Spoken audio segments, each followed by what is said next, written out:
Sumailalim sa Modified Basic First Aid and Basic Life Support ang mga estudyante ng Bachelor of Science in Hospitality Management ng Batangas State University na Sugbo Campus kahapon. Nag-request ang pamunuan ng universidad sa UNTV News and Rescue dahil na rin sa nakikita nilang kahalagahan ng pagkakaroon ng kaalaman patungkol sa pagsagip ng buhay. Napakalaking bagay yung isinagawa nyo na seminar workshop sa Basic Life Support and Basic First Aid.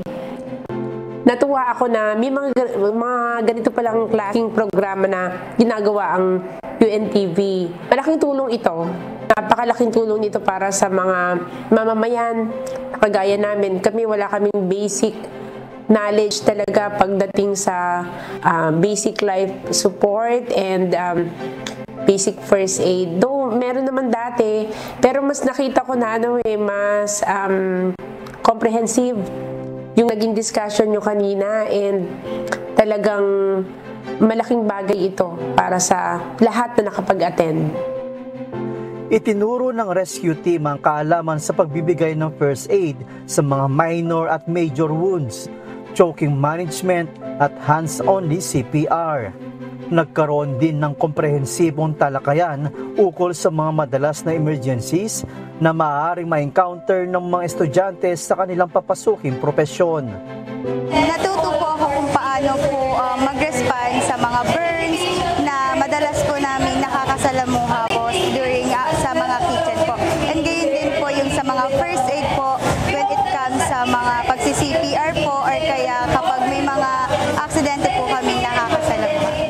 Thank you po kasi po nagkaroon po kami ng idea on how to properly kumbaga po ay mabigyan po agad ng unang palunas yung mga pangkaraniwan po nangyayari, lalo-lalo na po nagkaroon po kami ng idea kung paano po bigyan po nga ng paunang lunas ang mga bagay po na maaari po ding magkaroon ng malubhang karamdaman or sakit kapag hindi po nalunasan agad.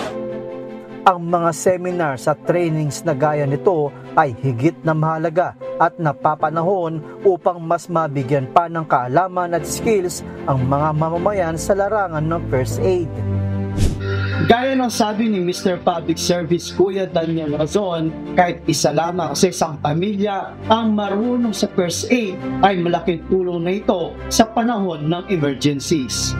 Joshua Antonio, UNTV News and Rescue. Diyos ang aming sandigan, serbisyo publiko ang aming pinahahalagahan.